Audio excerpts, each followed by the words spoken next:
special guest in studio today is Mr. Brian Wilson. Welcome, Brian. Hi, David. Welcome to you, too. Thank you.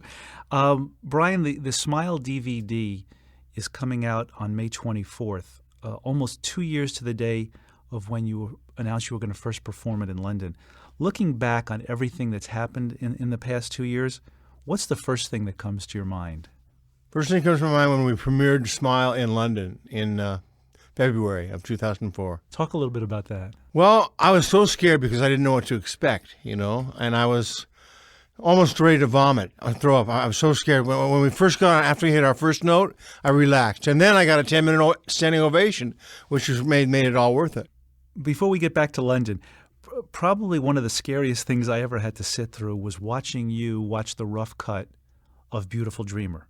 What were you thinking? What were you feeling as you watched the movie for the first time? Well, I was in awe of Danny and Van Dyke and David and Early and all those great people. I was in awe of they're great people. They're all great people. So I was a little bit scared to see where they were coming from. But I was okay. Were you in awe of their verbal skills? Yeah, I was in awe of their verbal skills. Yes, absolutely. What did you think about what they were saying? I thought what they said was very accurate and true and very creative. Yeah. What feeling did you get from watching the movie the first time? The first feeling I got was I was very proud to see myself in action, of course, I was very proud of people, the other guys on the thing, and I was proud of you for making it. Do you have a favorite part of the movie? My favorite part of the movie is when I played Beautiful Dreamer at the start of the movie. Why is that your favorite part? Because it's my favorite song. That was something you had told me in private. You were playing Beautiful Dreamer one day, and I said, how come you like that song? He said, I love it. And he's even said, Beautiful Dreamer Wake, BDW, Brian Douglas Wilson. Right. Does it bother you when something that you've told me in private gets put into a movie like that? Not at all. I thought you were very creative and very appropriate by having me do that in the movie. I thought it was very appropriate. Okay. Well, that's good. Were there parts of the movie that were hard to watch? To tell you the truth, some of the stuff I was watching myself was a little rough for me because I realized I've been getting a little older, and I thought about how I looked a little bit different than I did when I was 24 years old, So seeing myself at 62 years old was a little rough for me to see. What about the part of the movie where Smile is coming apart and it's almost like there's nothing you can do to stop it as it's unraveling back in 1967? Was that tough to sit through? It wasn't tough to sit through. It brought back a lot of memories, of course, when we were taking drugs and Van Dyke and I were in action, and stuff like that. But it was in the bag, though. It was in the bag. The movie ends with the first performance of Smile in London. Right. How close were you to actually not going on the stage that night? I was about 2 inches away from not going to that stage. I was really, I went on stage, but I really didn't want to. I really didn't, What were you afraid was going to happen up there? I was afraid I was going to get nervous and blow it, and and mess up. Were you focused on how the audience was going to react to it, or were you just focused on your own performance? Actually, I was kind of anticipating the response from the audience, yeah. Now, you knew as an artist, as the composer, how great the music was. So what were you concerned about in terms of the audience's reaction? I was proud that they liked Surf's Up so much. They loved Surf's Up and Heroes and Villains. Those two they particularly liked the most, and I was very proud of those two songs. In all your previous concerts to the Smile Tour, you would go out and do a song that might last 2.5, 3 minutes, right, and then people would applaud. The first Smile concert was very different from that in that you were playing 20 minutes before the audience even would have a chance to react. Right. That's the beauty of a Smile. It's an excerpt, a lot of excerpts, and it was hard to sequence it. It really was. Darian Sanaji and I had a tough time sequencing it. Was it hard those first few shows as you're playing it and the audience is just sitting there listening and you're not sure how they're taking it in? I wondered that myself, but then after the songs were over and I got such an applause, then I knew they liked it. But during the performance, I didn't know. There was no way to know if they liked it or not. Are you still experiencing that during the Smile concerts? No, I'm over that now. I'm over that. At the end of the movie, you talk about how the demons are gone. Right. What did you mean by that? Well, it's just that I had auditory hallucinations, for like years and years, and they've gone down to a minimum now, and that's what I meant. They're not gone, but they're down to a minimum. Yeah. What about the demons of Smile? Was Smile something that dogged you all these years? No, actually, I dismissed Smile from my mind a long time ago. Yeah. Knowing how great that music was that hard to dismiss it? No, it wasn't that hard at all. No, it wasn't hard at all. Even though every time you did an interview, people would ask you about Smile? Right, I dismissed it as far as listening to it. I would think the album Smile would come up in my mind a lot, but I didn't really think about the music. How did playing Smile live chase the demons away? It helped to chase them away because it was such a powerful piece of music that I think the auditory listeners were very proud of it, and I think it really got to them, psyched them out. Wow. Now, the reviews from those first London concerts were amazing. When Ronnie or Gene or Melinda brought in and said, "Look at these clippings. Look what they're saying." I couldn't believe it. They were pumping my ego. They were actually pumping my ego up and down. Not up and down, but pumping my ego. So that was that. What did it mean to you that the critics were saying this is one of the greatest concerts we've ever seen? Well, I was proud, David. I was very proud, and I was very, very amazed that someone could say that about me. Very proud. Was your mind blown by all of it? Oh, I was totally blown, yeah. If we go back to 1967, at a time when people were questioning whether Smile was the right move to make. Right. Now it's 2004, and basically the audience is in front of you, and the critics are saying, this is the greatest thing we've ever heard. Did that chase the demons away? Did that make you say, you know what, I was right all along about Smile? No, it didn't chase the demons away. No, it didn't. No, the actual performance of Smile did. What did it mean to you that people immediately embraced Smile? Well, it meant that it must have been good enough of an album for people to embrace it like that, yeah. It must have had something special about it. What sort of a feeling did it cause in your heart? It gave me a feeling of love. Yeah, it really did. When you finished those first shows in London, there still wasn't really any talk about making a record of it. Did the confidence you got from how well it was received inspire you to want to go in the studio? It did. Actually, it did. And in fact, my band kept saying to me, Brian, we've got to record this. And my wife Melinda would say, you got to record it. It's great. It'll be a great album. So we recorded it, and we took our time. We didn't rush through it. We took our time, and eventually it was done. Talk a little bit about those recording sessions. You did the tracking at Sunset Sound, where you had actually done some of the Smile sessions there. Yeah, some of the early original Smile sessions were done there. Yeah, that's why we went back there, to get the vibration of it, to get the vibe of the vibration. Were you chasing away old ghosts when you were doing that? I was trying to. Yeah, couldn't successfully do it, but I was trying to. What was your favorite part of the recording sessions? My favorite part was doing the instruments, the instrumentation. Yeah, that was my favorite part. Then I liked the leads, then I liked the background voices, in that order. Talk about the tracking sessions for the band. Are there specific sounds that you got that you love more than anything else? Is there a harpsichord or a... No, actually the drums. We worked real hard to get the drums to sound pretty good. The drums were the best. The guitars and pianos and keyboards were also much superior to anything we'd ever done. What about percussion? Nelson really blew your mind one day, didn't he? Nelson Bragg blew my mind. He's so versatile. He can play any kind of percussion. What was the hardest part of those sessions for you? Hardest part was getting the notes right on, make sure that nothing went flat and everything was, There were 5 days at Sunset Sound. I think it was the second day was not a great day for you. You were having a hard time. Do you remember what was going on? I had especially a lot of demons and auditory hallucinations that day, a little bit more than usual. Let's talk about the vocal sessions. These were songs you had originally written and recorded with the Beach Boys' voices in mind. Right. And now you're recording them with your band. Did that present any special challenge? No, I knew that my band could do it better than the Beach Boys. My band is a superior band, period. They're very superior people, very superior. Talk about timbres of sound in terms of what vocally they're able to do for you as a producer. They're able to sing not only on key, but they're able to sing very sweetly and very sensitively, which makes them a unique bunch of singers. How important is it for you that they love you and your music so much that they do exactly what you ask them to do? Well, they follow direction very well. When I direct them and produce them, they're very sensitive to my leadership. Tell me about the day when Mark Lynette, who engineered and recorded Smile, gave you the finished mixed down CD and you kind of just held it for the first time. What were you thinking? What were you feeling at that I said moment? to myself, this represents an accomplishment of mine that I hadn't ever done in my life before. And I took it into the house, and we listened to it, and I was thrilled to death to hear it back. I was very relieved because it was a pretty hard trip to do. Could you believe it that it was finally done? I couldn't. No, I could not believe it. I said to myself, we actually did this. We actually did it. When you came back from the first Smile tour, you were really jazzed. When you came back from the second tour in the summer of 2004, you seemed even stronger, even happier.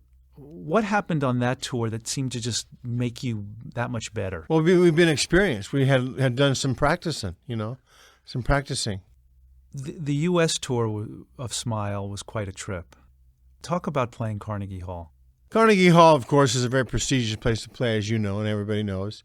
So we had to be right on because it was Carnegie Hall, So we played an extra special concert that night. What did you feel when you stepped onto that stage for the first time? I was scared. I never been, to be there in Carnegie Hall I was in awe of the place. This was a stage that George Gershwin had played on. Right, yes. What did it mean for you to be on the same stage? Well, when our name is associated with George Gershwin, of course, makes me very proud, and.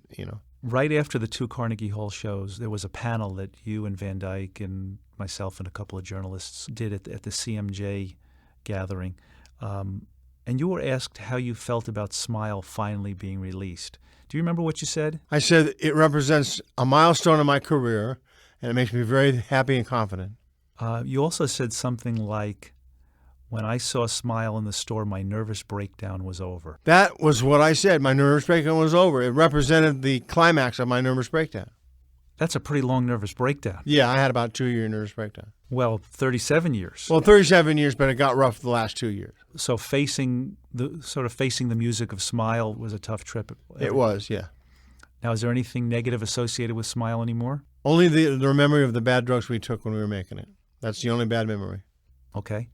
You played Disney Hall in November. Right. That first night there, I think Melinda, Daria, Delaney, Gloria were all about in the fifth row, and you could, almost directly in your vision. You seemed to be having a great night that night. Were you doing the show as if they were the only ones there? No, I was doing the show for Tony Asher and Van Dyke and all my friends, too. But mostly my family.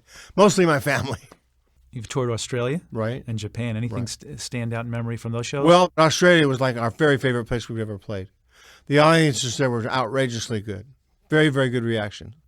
Talk about the Sydney Opera House. The Sydney Opera House is a very prestigious place to play, of course. It's a world-famous opera house. And we were on that night. We were like all the way on. It was like we were all the way on. Last year ended with a lot of honors. Smile was on just about everybody's list of top 10 albums of the year. A lot of people put it at the best album of the year. Yeah. When you saw lists like that, what did you think? Well, I was proud, of course, to be associated with other great albums, and I was very moved by it, very touched. One poll in the United Kingdom not only voted Smile the album of the year, but it voted Smile the concert of the year. How did that feel? Well, of course, David, that felt good, and I was very, very honored to get something like that. You know that. As somebody who was never known as a live performer, you went decades without touring. Right. A little ironic to be doing the concert of the year, isn't it? Well, it's ironic, plus it's also very mind-blowing, Totally mind-blowing. What sort of confidence does it give you when you get that kind of reaction from people? Well, it gives me a boost. It boosts me up, and it keeps me in a good place. It keeps me happening, yeah. Now, another great thing that happened in recent months was Smile got 3 Grammy nominations. Right. And we won one, though. We got one for Best Instrumental, which is Miss O'Leary's Cow, the fire segment. We got one, David. We got one. When you first heard you had gotten 3 Grammy nominations, what did you think? I said to myself, if I win any of these, I'll be a lucky man. I said it to myself. Now, you had received nominations in the past and not won. Were you worried about being disappointed again? I was worried. I was a little worried, but when I got it, I was real thrilled to death. I was totally thrilled to death. What were you thinking when you won? I said to myself, God, I won an instrument. I won a Grammy. I said to Melinda and my friends, Ronnie, Melinda, Gene, I won a Grammy. And they go, woo! They were screaming. They were so happy. What were you feeling? Oh, proud, David. Of course, proud and very, very boosted. Did it feel like a long time coming? Yeah, it did, yeah. Was it worth the wait? It was worth the 42-year wait, yeah. Now, 2 nights before the Grammys, you were honored at the MusiCares dinner. What were your favorite moments that night? I liked the version of Sail On Sailor, and I liked the version of Don't Worry Baby by Michael McDonald. And they were all great. All 16 performers were fantastic. Now, Jeff Beck played Surf's Up on guitar. What did you think when you heard that? I said when he played the melody, he played it right. He played the melody right, but he put a lot of soul into his guitar. So I was kind of blown out by him. He blew me out a little bit too. Now, Mrs. O'Leary's Cow was a song that people point to as a moment during the making of Smile back in 66, 67, where things started to go downhill. That right about that time, Van Dyke and I started to say, we're getting too ahead of our time here. We better shelf it. So here we are 38 years later, and you win a Grammy Award for that piece of music. Right. It symbolizes a long, long wait for something very great. Waiting very long for it. Now, the night of the Grammy show, you went on stage with Stevie Wonder and a bunch of great artists Right. to do Across the Universe. Talk a little bit about that. Doing Across the Universe, of course, is one of my very favorite songs John ever wrote. Probably my favorite, actually, that he wrote. Was a rather creative experience. Steven Tyler, he was great that night. He was really. I was honored to be with him, and Stevie Wonder, of course, was fantastic. You looked so comfortable up there that night. Yeah. Did winning the Grammy earlier, and they give you kind of a boost to make you feel? It made me. There was a little layover from getting the Grammy to doing that thing. There was a little bit of time went by, But I was so pumped up that I was like in a great mood. I was so pumped up. Great. A few weeks after the Grammys, we went to the South by Southwest Festival. We did a panel and then a screening of Beautiful Dreamer. Last fall, Naris had put on a screening of Beautiful Dreamer, and you watched the movie with an audience then. You watched it in South by Southwest with an audience.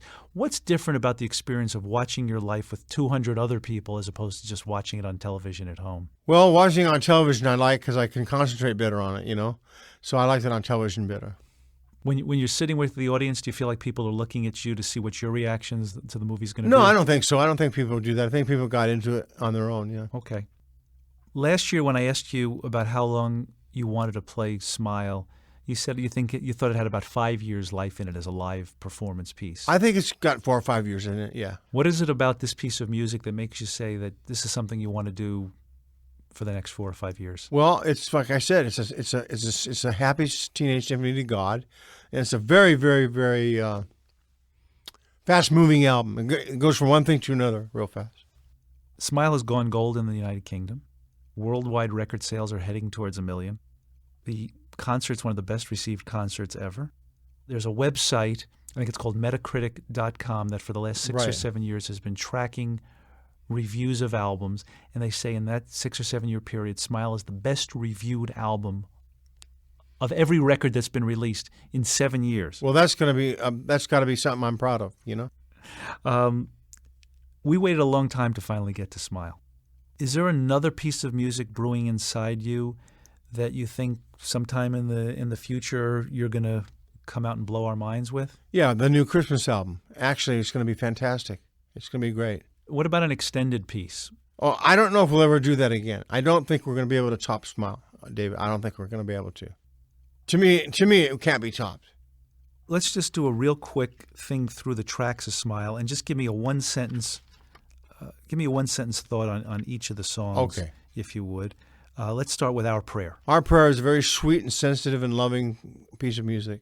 Heroes and Villains. Heroes and Villains is probably my favorite of all the songs we did How come? because I like the lyrics and the melody. What's your favorite part of the melody? When it first starts out.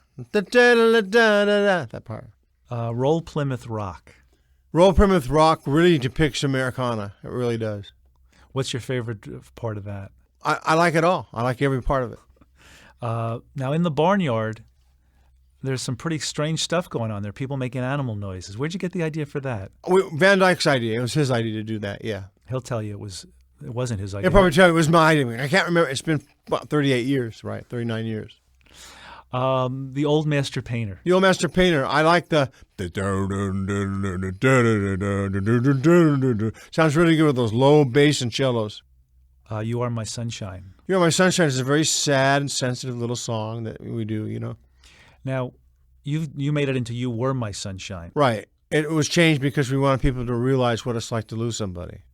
Cabin Essence.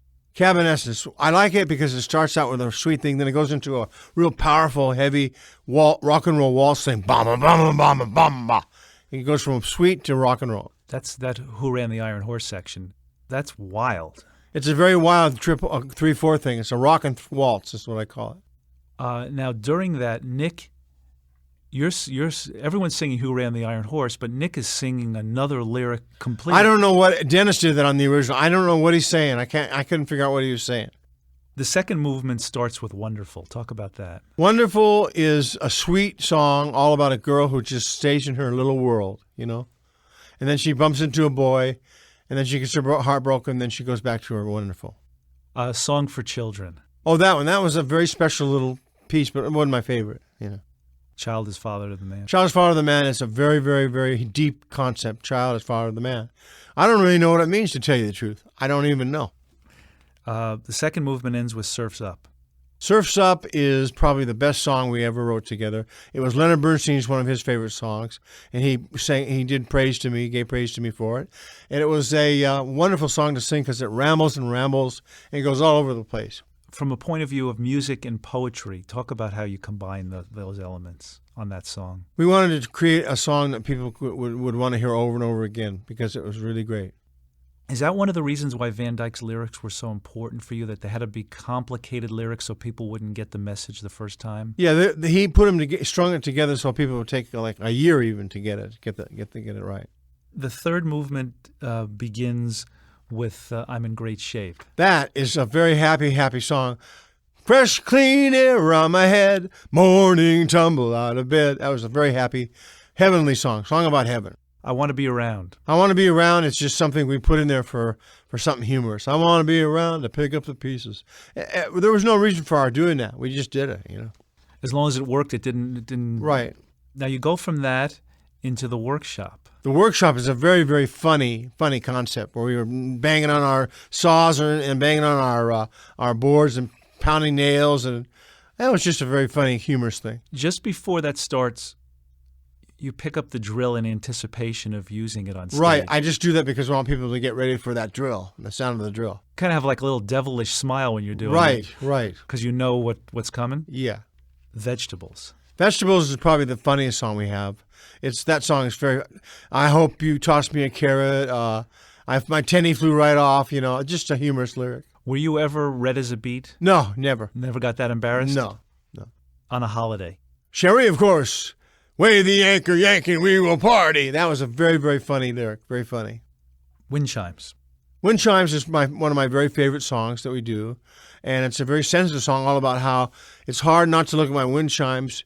And it's a beautiful, beautiful lyric about a very sensitive, tender, and something that feels good to your mind, like the sound of wind chimes. Any more thoughts on Mrs. O'Leary's cow? No, just that I know for sure it didn't burn that building down across the street. The building burned down by itself. It wasn't our. There's no logical reason why a building would burn down just because we did a song about fire. So I got over that fear a couple years ago. Good. In Blue Hawaii. In Blue Hawaii is probably my very favorite part of the whole album, and it depicts the mood of being in heaven. It depicts the mood of being in Honolulu or Maui or Kona or anywhere, you know. Now the album cycles back and we hear a piece of Our Prayer reprised, which leads into Good Vibrations. What does it symbolize to you when Good Vibrations starts? Well, it gives people in the younger generation a shot at listening to Good Vibrations in case they never heard it. And we did a superior version to the Beach Boys version. It's a lot better music and it's performed better, and it just makes people feel good. At rehearsal, I remember the first day when you decided to use Tony Escher's original lyric. You were pretty excited. That was my wife Melinda's idea to do that. You were pretty excited about that. Oh, I was very excited. I love his lyrics. Better than Mike's, actually. I like his better than Mike's. When I look back on where we've been in the last 2 years, I feel like we've been living a miracle. It has been a miracle. It really has. In your wildest imagination, did you ever think there was a miracle like this on your... No, I never ever anticipated a miracle like that. Never did. What's been your favorite part of the whole Smile ride? My favorite part has been doing the vocals, the voices. That's been my favorite. Just a couple more questions, Brian. For days, weeks, months, we were there with our camera crew, following you around all the time, vocal rehearsals, band rehearsals. We went to your vocal coach to watch you work. We were backstage. We were in London, following you everywhere. Did our camera get on your nerves? It did for the first week. To tell you the truth, for the first 6-7 days, I was a little bothered by it, I have to tell you the truth. But I got used to it, and then I realized it's good because it's going to turn out, it's going to and wind up being in something very creative and very good. So I knew it was good for me. So I didn't mind it anymore. Now, one of the things that our cameras caught was when Paul McCartney came backstage to visit you in London during those first Smile concerts. I was blown out by it. I was also a little bit in awe of the guy, to tell you the truth, in awe of him. But when he told me how much he liked Smile, I relaxed, and it made me feel very, very good. It was a pleasure to meet him and see him. How important is it that Paul McCartney likes your music? Well, he's probably my favorite music maker, so that makes me feel, my ego feel real good. And do you feel like when someone like Paul McCartney is in the audience that it raises the level of what you do? It makes me get on my feet and make sure I do pretty good on it. Last thoughts on Beautiful Dreamer from you, Mr. Wilson. My last thoughts are, I will never, ever get tired of watching it. And I'm very proud of you for producing it, and I'm proud of myself for being in it.